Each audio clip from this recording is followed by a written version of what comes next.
This week's color rescue is about editing. And a lot of people think that editing, which means I have too much stuff, I need to eliminate, I need to purge. They think it looks like just getting rid of a bunch of stuff and now you have a great space. But if you haven't bought anything new in a really long time, no new accessories, no new art, your space needs that in order to feel new and fresh again. And that's exactly what happened when Barbara and Howard called me over to help pull all their stuff together because they just moved in and make it look fresh again. And the first thing I said is you need to paint in here. I can't do anything until you paint. So if I start eliminating things now without bringing anything new in, you're gonna hate it. So just before I was about to leave, I saw the dining room because there were 2 chairs in the living room that went perfect. And the only thing that dining room needed were the 2 dining room upholstered chairs sitting around in the living room. I brought them in, Barb and I went out. An hour later, we came back with some accessories and some art, and the whole room came together. Check it out. Quiet on the set. Welcome back to my channel. In this week's Color Rescue, we're doing a little dining room makeover. We're using what you have, but we're also adding a few new pieces. And that is difficult to do when you move, and especially when 2 people move in together. My good client, Barbara, who I did her place, I think about 7 or 8 years ago.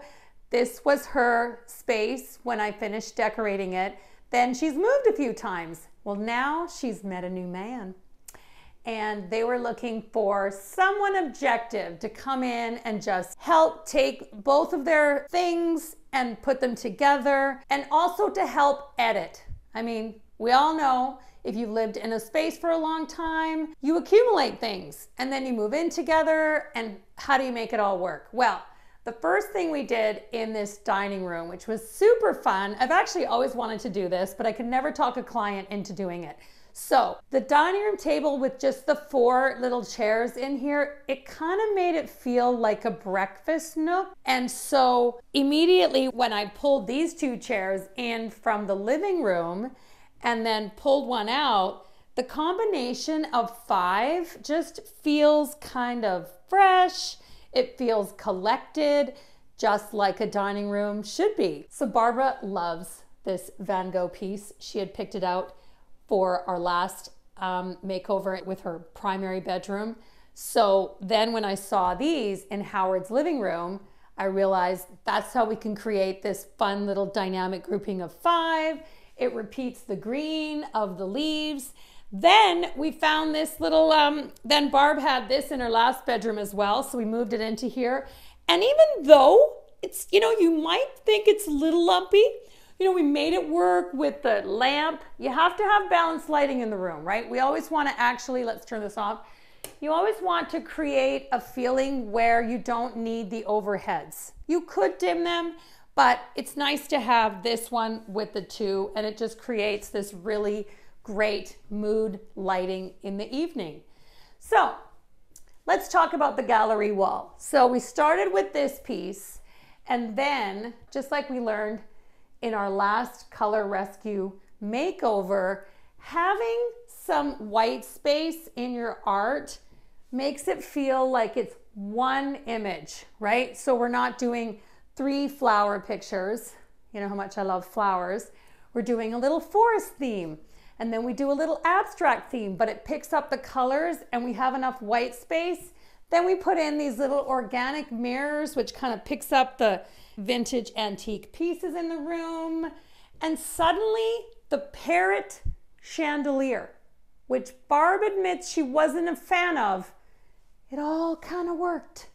We brought in this great little palm from Howard and his late wife's travels and a few other pieces to make this room feel really warm and collected. So I want to talk about this little vignette because a lot of people just do not understand the power of a couple of coffee table books. So if we were to have these sitting here without the books, it kind of starts to feel like a bunch of tchotchkes, right? Sitting on on the sideboard. So the minute you put a couple of, right, we're repeating the white. We've got a little bit of the teal in the top of it. And then we have this great little object from China that Howard and his wife had picked up in their travels. I mean, it's so pretty here. Barb fell in love with this great little vase with the tulips, which pick up the lonely iris in the art. And then I found this little piece. So now suddenly you have a vignette. So much better. And then dining room tables are round dining room tables. Okay, they are tricky to decorate.